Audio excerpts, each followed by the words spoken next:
You're listening to a podcast on the Podfix Network.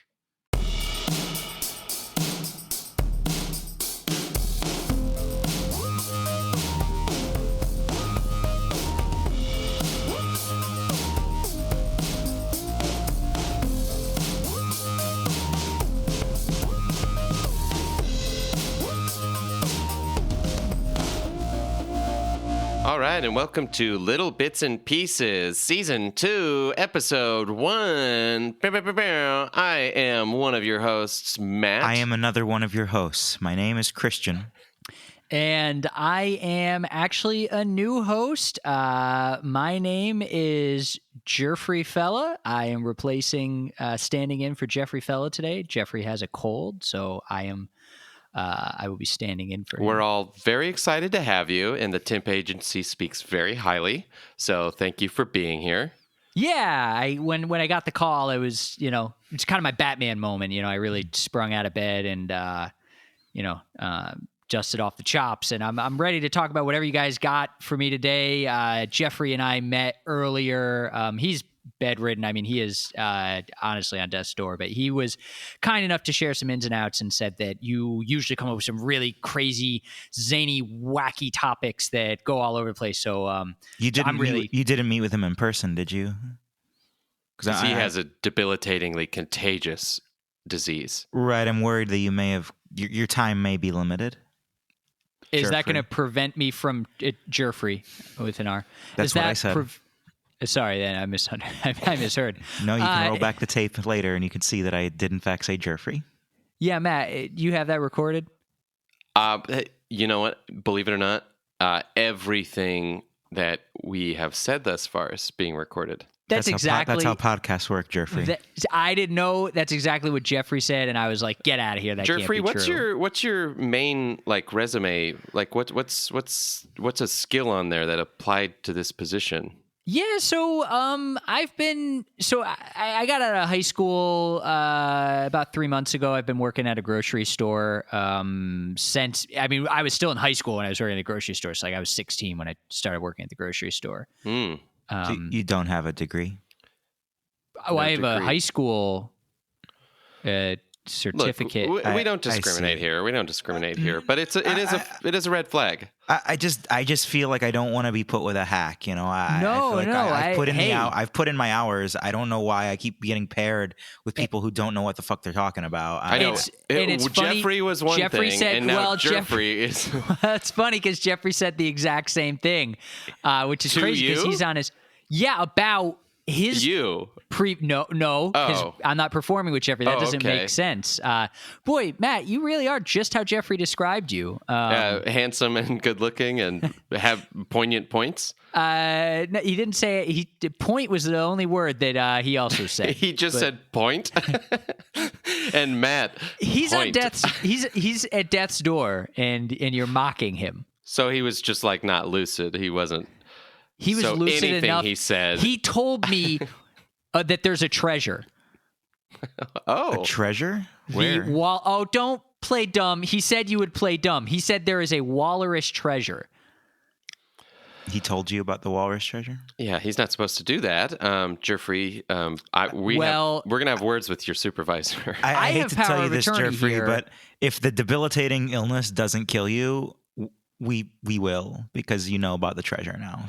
So there's no way out for you. This episode will be the end. I'm assuming next episode we'll have another person who sounds very similar but with a different wacky name, and that will continue and be the runner through the season. Whoa. I'm assuming. You're saying you're going to kill Geoffrey off? I'm going to kill you off. Well, yes. I'm Geoffrey. I'm already going through the temp agency's list of people. We have a Godfrey. We have a Freeman fella. I've worked really with those lost guys. The pattern pretty early on. You really have the A-lister right here, honestly. Okay, well then, just give me a shot, guys. Just give me a shot. I mean, you have till the end of this episode. I'll prove myself. All right. Look, we're plus I have power for... of attorney over What? Over who? Let's not Over get in your the own weeds. attorney? Let's not get in the weeds. Because you should have power over your own attorney. Otherwise, why are you hiring an attorney? So Jeffrey wrote down a bunch of questions that he gave me, but I assume you have a question, unless you want me to go through this list Of questions that he gave me. Yeah, For us? Yeah, I would like to hear at least one of the questions. Okay, Matt, why are you such a big dumb guy? I'm just reading it. I'm just reading this off the paper he gave me. He's on his death's door, and that's what he wrote down? That's what he... I know. He was serious, too. He handed this as like, I need these answers before I die. Christ, that's so sad. He's such a small man. No, he's a small man. I think he's a great man, personally. I met with him, and I was floored. He's honestly. not bestowing beautiful advice towards loved ones. He gave me great advice. Spiteful and vindictive. To his enemies. He's a small man. He's wasting his time on Earth. He gave me wonderful advice. He said, Geoff, please just admit that he's wasting his time on Earth. Geoff. I'm sorry. Thank you. I prefer Geoffrey, but sure. Geoff. It's really, my mom calls me Geoff. Yeah, well, I called you Geoff too. All right. Yeah, you're just how he described. What was the advice he gave you, Geoff? Follow your dreams. Oh. Okay. It's pretty generic. Cardboard cutout. Whoa, Yeah. I never heard that before. Okay, honestly, that's kind of Geoff, though. Be mean towards others and give really crappy advice. So that's kind of his MO. Well, what's your... Just give me a shot, guys. Oh, I said you had to the end of the episode. You're the one who keeps fighting this. I don't know. So I have a question for you guys. Geoff, this is how this works. We present an improv question. And man, I really wish Geoff could have been here for the first episode of the season. It's kind of... He's really sick. I'm sorry, guys. But I will say it is helpful to the listeners to sort of like explain to you what's going on. Like it's 10 things I hate about you, where you're meeting all the clicks and everything. What do you mean hate? Oh, Geoff didn't rope you in on that one? He didn't teach you the concept of hate? Because he's so good at it. He didn't teach me the concept of hate. Well, that's kind of rude of him, if I'm going to say so. He only taught me love and kindness. Doesn't sound like him at all. No. Are you sure this is Geoff who's on his deathbed? It was him. He was handsome. See, that's the wrong guy. That's the wrong guy. It's the devil. And he's a great Geoff, man. It's good to have you. So the way this works is we ask an improv-based question, and we don't really answer it. All right. So this week, it's all about how do we maintain a healthy relationship with improv as an art form and a hobby and something that you pursue at all. Guys, what do you think? Well, can I don't want to bogart here. I just want to confirm improv. Yeah. No, like what? Yeah. What are we talking about? Maybe Geoff did tell you all he knew. Is that like improve without an E? Etymologically, yes. I mean, no, it isn't. Not even etymologically. Literally. People do say it that way sometimes. Like they'll say like, I might have said this on the show before. One of my pet peeves is when people use like improv, like they say like I'm an improver, or like we're going to do an improv, or we are improving. Like improving really bugs me. So improv isn't... a lot of people say improving when the word is improvising. So improv isn't something you do? It's something you are. Man, Geoff, that's not what Geoff told. Geoff told me it isn't something you do. I take back everything I said.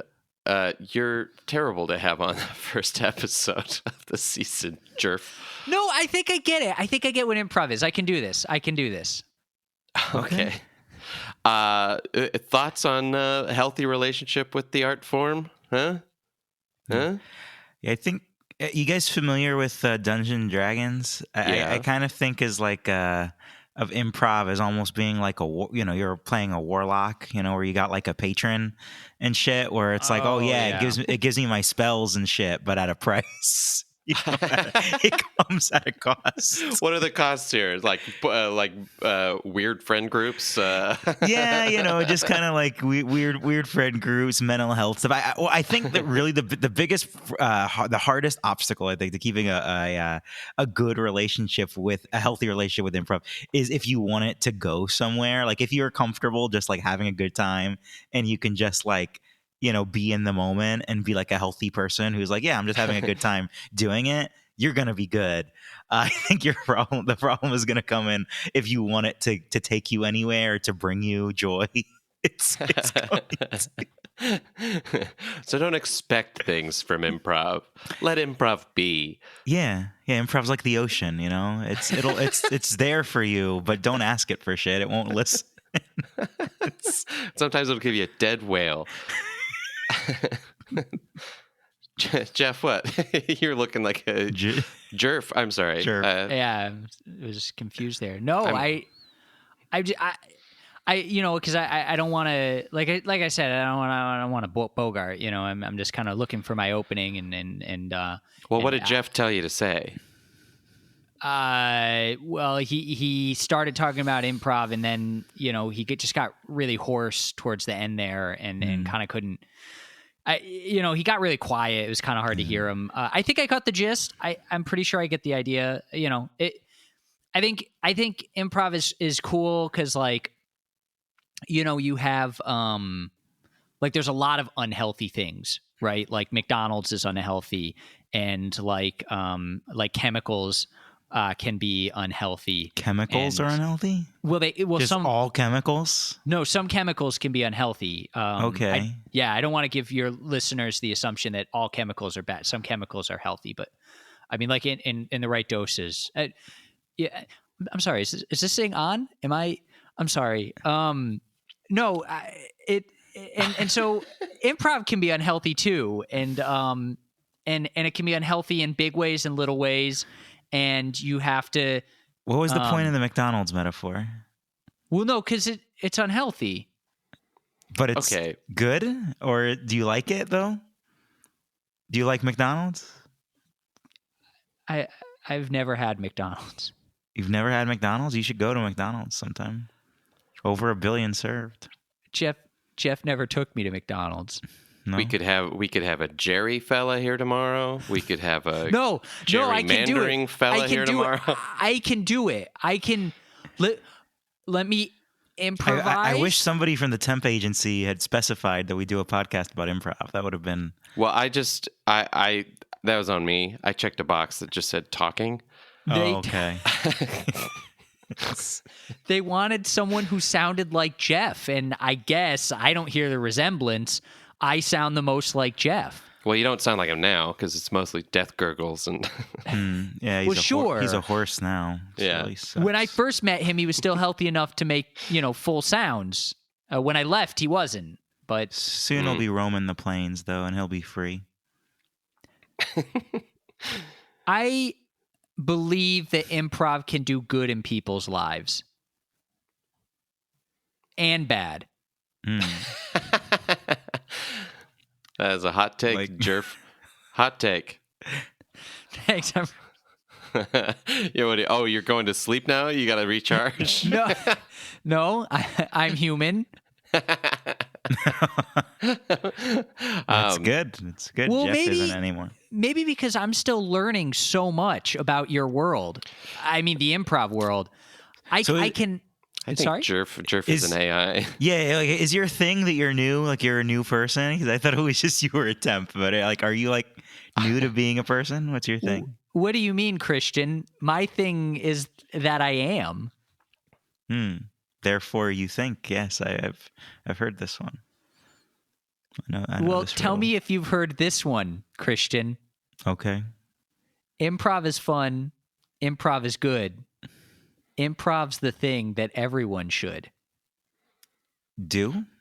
Let me try something real quick. Let me try something. I'm gonna input a prompt to Geoff. Let's see. How should I phrase this?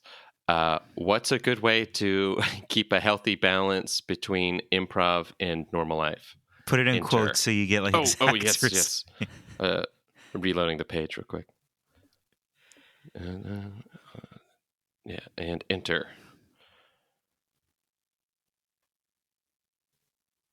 Wait, No. I'm sorry. It's loading. Oh, wow! It works. It's real slow though. Oh, you want to know about a healthy balance between improv and life? Yeah. Oh, I know what improv is. This is the worst AI out there. Yeah, can we just get like Clippy on the show next time? I think he'd be a bit better conversationalist. Do you need help defining the difference or the balance between normal life and improv? I think, and this is the real Geoff speaking. I think that it really is about finding time. Right. Man. And so succinct. Succinct. Tell me I'm wrong. Sure. I've found you're wrong. No. I found that like this has been getting to me recently. There's a theater around here that's involved in all this scandal and shit. And I get people messaging me because for some reason I'm like the de facto head of the indie scene here. And people will just message me and they'll be like, hey, thinking of checking this place out. What do you think? And I am getting so tired of it. And a piece of my soul leaves my body every time where they're like, I'm excited to see some improv. What do you think of this place?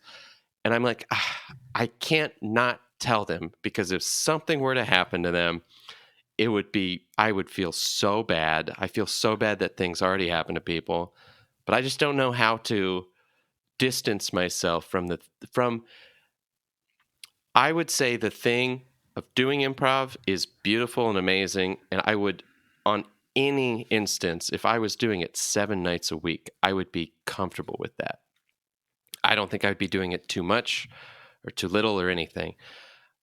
But the thing that gets me is this like offstage stuff, this networking, this other stuff just like eats away at my soul, especially in our area.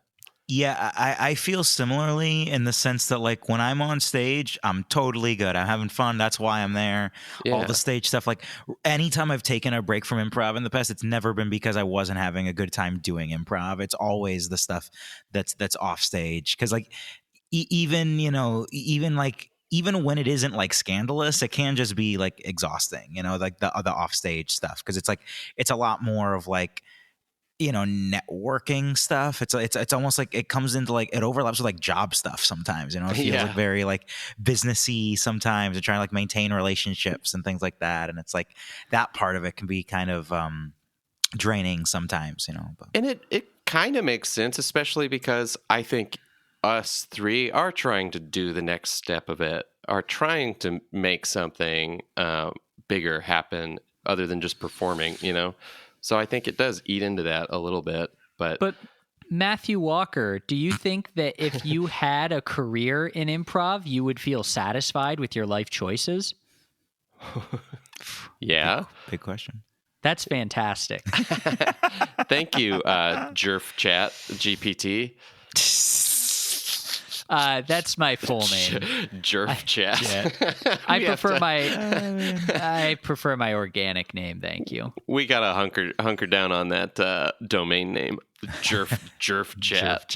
Because that's probably going pretty soon.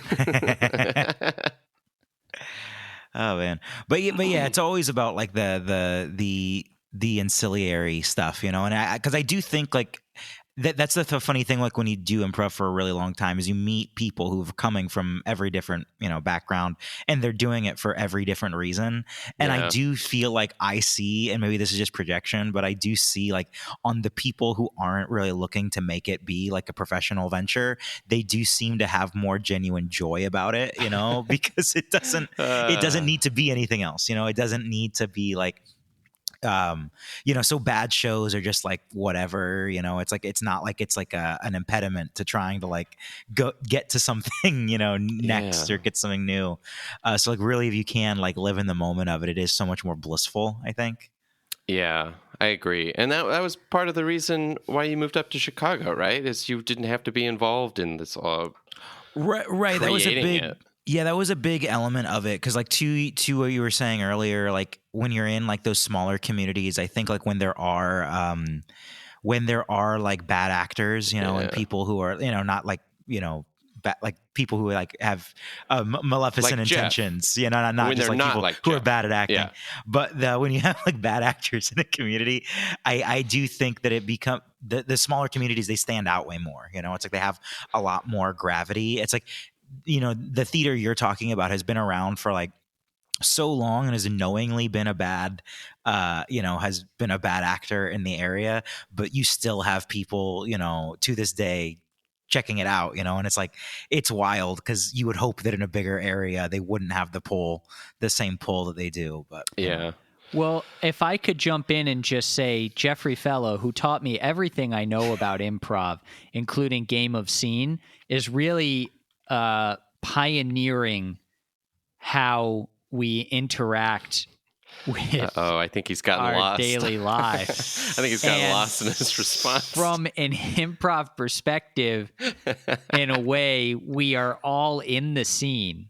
Yeah, I don't know. Like, I don't think this thing is going to pass the Turing test. I don't know. No, like there were some things that they said that were almost coherent. It's like very good job sounding exactly like an AI.